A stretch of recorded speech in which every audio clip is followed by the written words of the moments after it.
अग्नाशयी रस में प्रोटीन पाचक एंजाइम ट्रिप्सिन, काइमोट्रिप्सिन, कार्बोक्सीपेप्टाइडेज और इलेस्टेट्स होते हैं।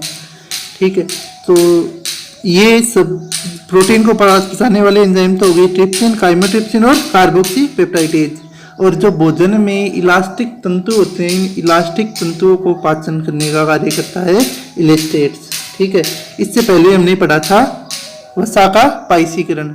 देखो छोटी आंत में पाचन का टॉपिक चल रहा था, तो छोटी आंत में सबसे पहला भाग होता है ग्रहणी। ग्रहणी में भोजन कायम के रूप में धीरे धीरे पहुंचता है, तो उसमें सबसे पहले पितरस मिलता है। पितरस है वो सबसे पहले वसा का पाइसीकरण का काम करेगा, फिर वसा का जो पाचन है वो शुरू करेगा। ऐसे ही छोटी आंत के जो ग्रहणी भाग है उसमें अग्नाशय वाहिनी भी खुलती है, जो कि अग्नाशय द्वारा स्रावित अग्नाशयी रस लेकर आती है। और उस अग्नाशयी रस के अंदर अलग अलग प्रकार के एंजाइम होते हैं। कौन कौन से हैं? Trypsin, chymotrypsin, carboxypeptidase, elastase. अब ये सभी एंजाइम हैं वो निष्क्रिय अवस्था में होते हैं। ये सभी क्या होते हैं? ये निष्क्रिय रूप से स्रावित होते हैं। तो ये लिखना है, ये निष्क्रिय रूप से स्रावित होते हैं। निष्क्रिय रूप से स्रावित होते हैं। निष्क्रिय रूप से स्रावित होते हैं। ठीक है, ये निष्क्रिय रूप से स्रावित होते हैं। सबसे पहले एंटेरोकाइनेज। ठीक है, सबसे पहले एंटेरोकाइनेज। एंटेरोकाइनेज, ठीक है, एंटेरोकाइनेज कहाँ से बनता है? ये आंत्र में उत्पन्न होता है। आंत्र में उत्पन्न एंटेरोकाइनेज एंजाइम कहाँ उत्पन्न होता है? आंत्र में। तो सबसे पहले एंटेरोकाइनेज है, इसकी सहायता से जो निष्क्रिय ट्रिप्सिनोजन है उसको सक्रिय किया जाता है। तो एंटेरोकाइनेज की सहायता से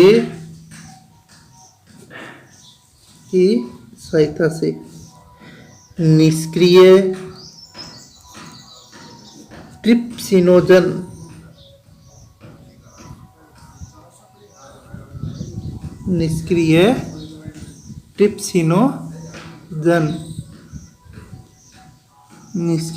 ट्रिप्सिनोजन को सक्रिय किया जाता है।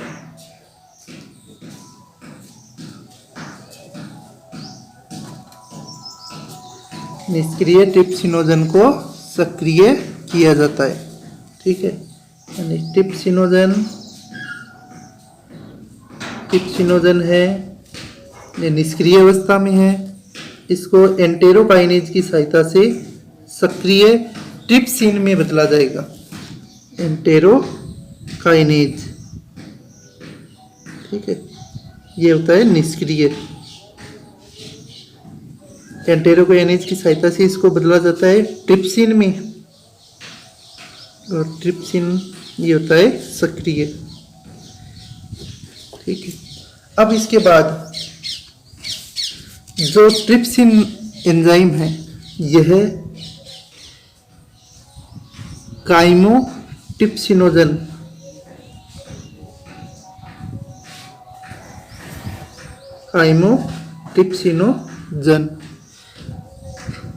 प्रोकार्बोक्सीपेप्टिडेज,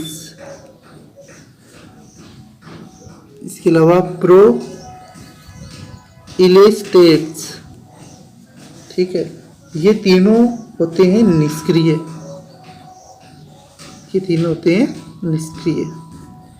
इन तीनों निष्क्रिय एंजाइमों को यह ट्रिप्सिन एंजाइम है। कौन सा? ट्रिप्सिन। यह ट्रिप्सिन एंजाइम है, इनको सक्रिय में बदलेगा। यानी ये काइमोट्रिप्सिनोजन है, इसको काइमोट्रिप्सिन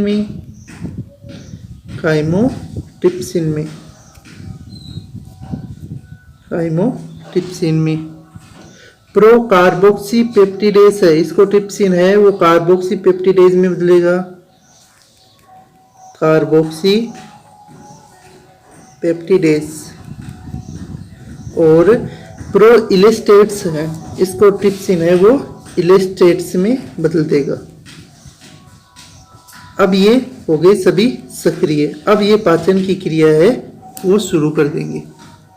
अब ये सभी हो गए सक्रिय, अब ये पाचन की क्रिया है वो शुरू करेंगे। तो प्रोटीन, सबसे पहले प्रोटीन का पाचन होगा। तो प्रोटीन जो आमाशय है, आमाशय में प्रोटीन को पेप्सिन एंजाइम है वो प्रोटियोस, पेप्टोन और पेप्टाइड में बदल देता है। अब ये जो पेप्टाइड, अब ये जो प्रोटियोस, पेप्टोन और पेप्टाइड है, इसको ट्रिप्सिन, काइमोट्रिप्सिन इन एंजाइमों की सहायता से छोटे पॉलीपेप्टाइड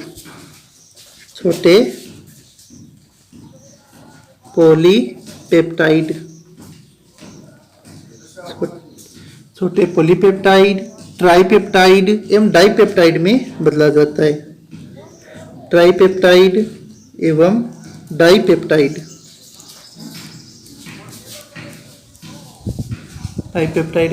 डाइपेप्टाइड में बदला जाता है। ठीक है, इसके बाद जो छोटे पॉलीपेप्टाइड है,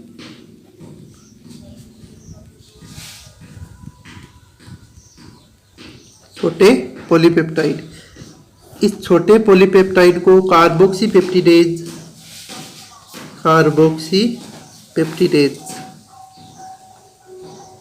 पेप्टिडेज है, यह एमिनो अम्ल और डाइपेप्टाइड में बदल देता है। एमिनो अम्ल और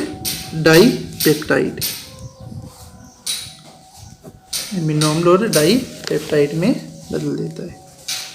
ठीक है,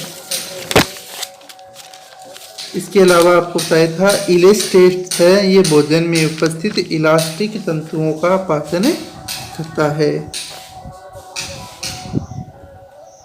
इलेस्टेट्स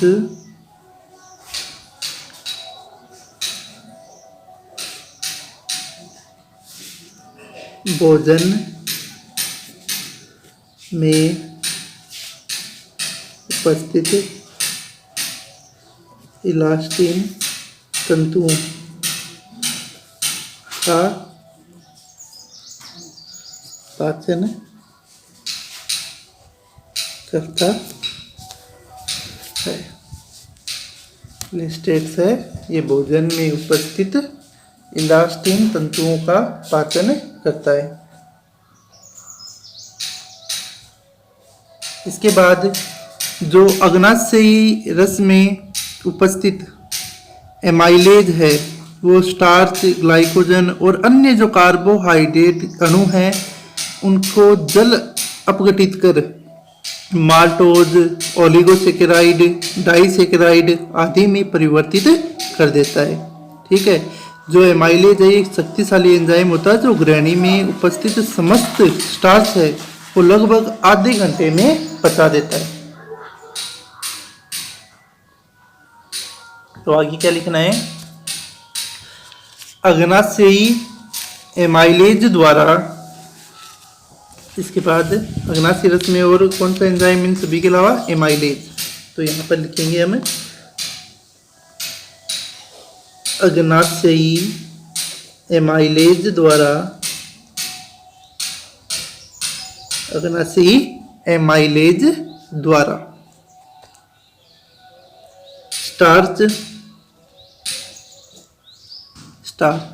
ग्लाइकोजन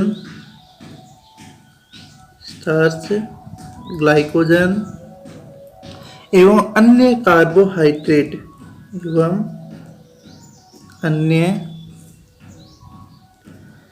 कार्बोहाइड्रेट अणु अणु जल अपघटित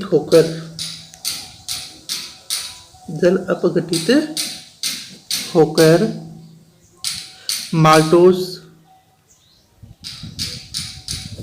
ओलिगोसेकेराइड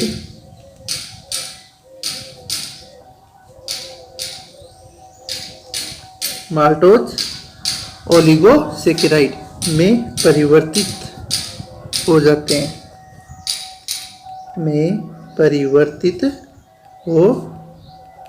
हैं, यानी अग्नाशी एमाइलेज के द्वारा ये एंजाइम है वो माल्टोज और एमिलेज के द्वारा जो कार्बोहाइड्रेट है वो माल्टोज और ओलिगोसेकेराइड में बदल जाता है।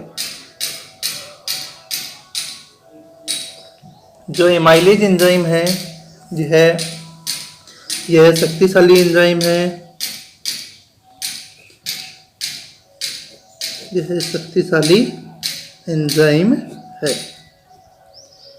ठीक है। जो ग्रहणी में उपस्थित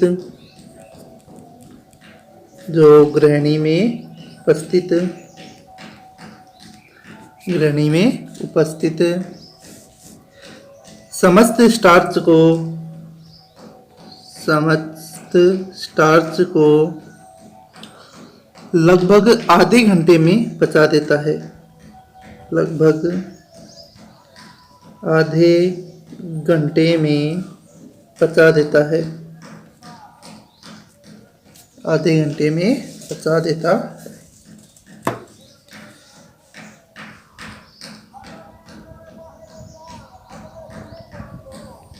ठीक है।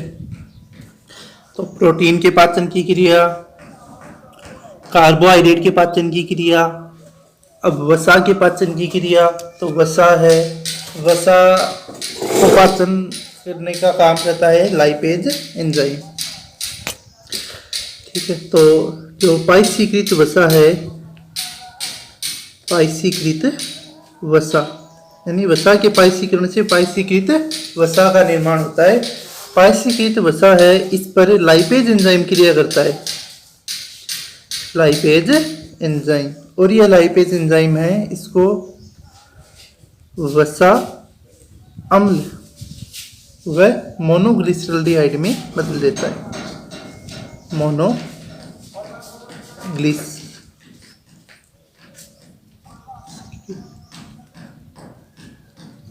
मोनोग्लिसराइड में बदल देता है।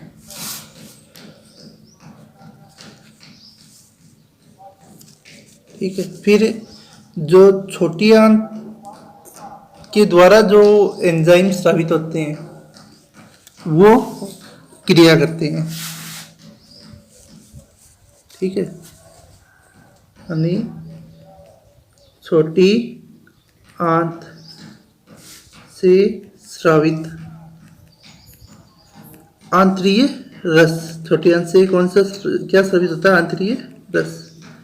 छोटी आंत से स्रावित आंतरीय रस द्वारा पाचन की क्रिया छोटी आंत के द्वारा जो आंतरीय रस स्रावित होता है वो पाचन की क्रिया किस प्रकार करते हैं? आगे क्या होगा? जो सुक्रोज है, छोटी आंत के द्वारा एंजाइम साबित होगा सुक्रेज। जो आंतरीय रस है उसके द्वारा कौन सा एंजाइम साबित होगा? सुक्रेज। ये सुक्रेज है, भोजन में सुक्रोज है उसको अंत में ग्लूकोज और फ्रक्टोज में बदल देगा। ठीक है। यहाँ पर जो पीएच है वो लगभग हो जाती है 8.5। माल्टोज है, इसको आंतरीय रस द्वारा साबित होगा माल्टेज एंजाइम, और माल्टेज एंजाइम है यह माल्टोज को ग्लूकोज में बदल देगा। ठीक है। इसके बाद लैक्टोज है, इसको आंतरीय रस द्वारा स्रावित लैक्टेज एंजाइम यह इसको ग्लूकोज में बदल देगा।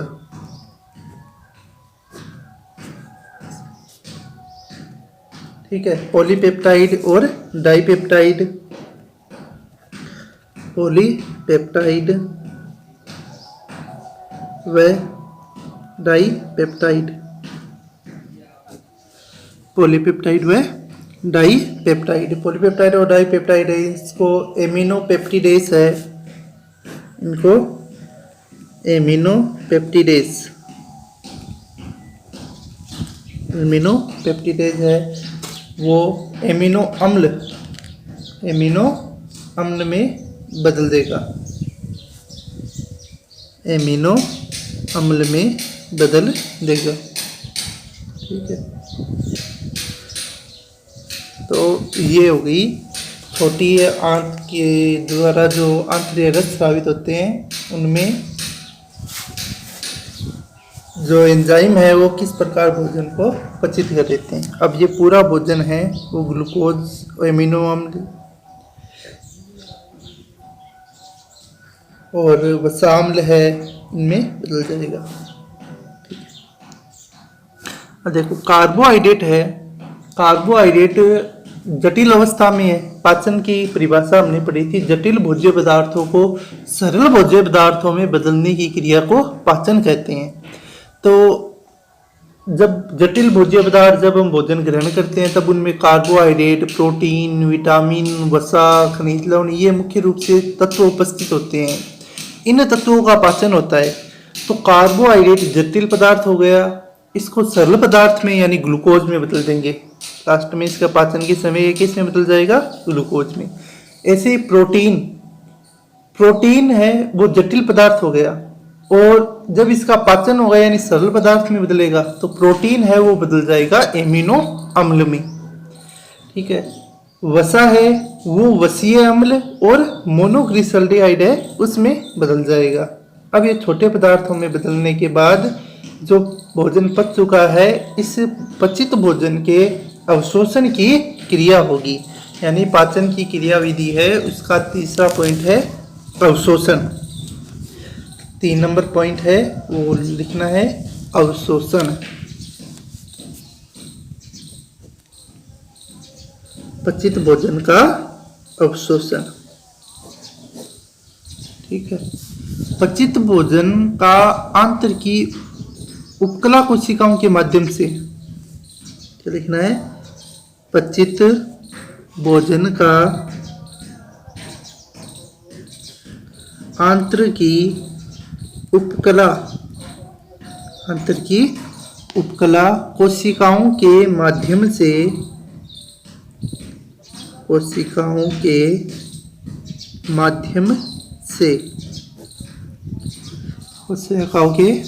से रुधिर या लसिका में स्थानांतरण।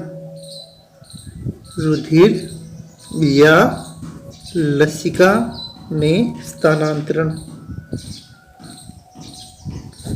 रुधिर या लसिका में स्थानांतरण को अवशोषण कहते हैं।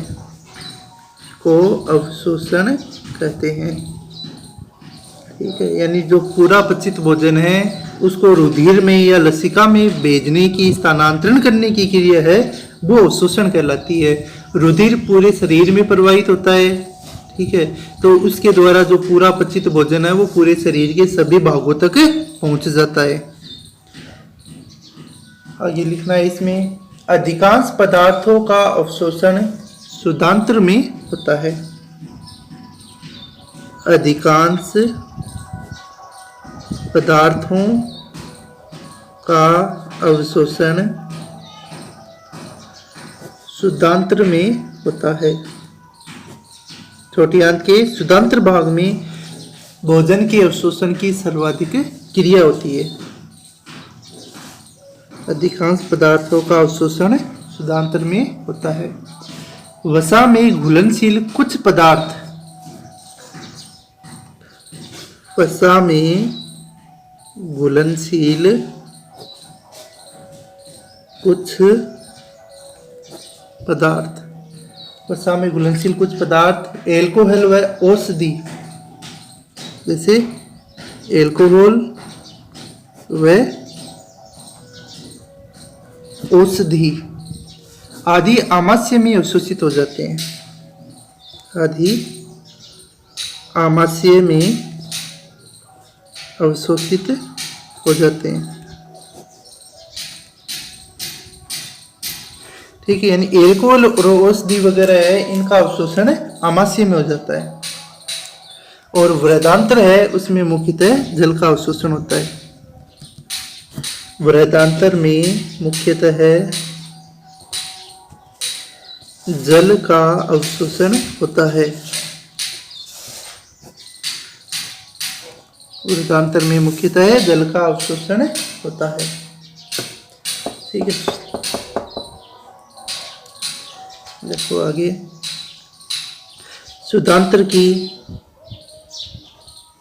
शुद्धांत्र की श्लेष्मी, शुद्धांत्र की उपकला, शुद्धांत्र की उपकला में पाए जाने वाले, शुद्धांत्र की उपकला में पाए जाने वाले सुषमांकुर, शुद्धांत्र की उपकला में पाए जाने वाले सुषमांकुर मिलकर, सभी जो सुषमांकुर है वो मिलकर बुर्स बॉर्डर का निर्माण करते हैं। बुर्स बॉर्डर का निर्माण करते हैं। बुर्स बॉर्डर का निर्माण करते हैं। प्रत्येक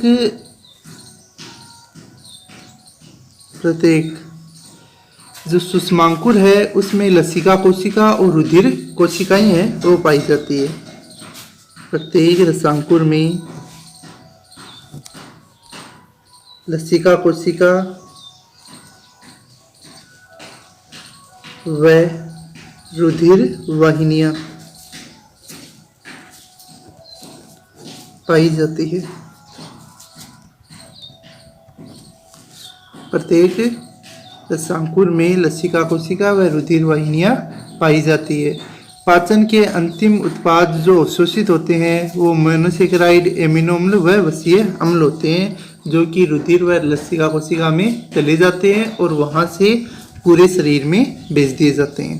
तो ये अवशोषण है वो कंप्लीट हो गया।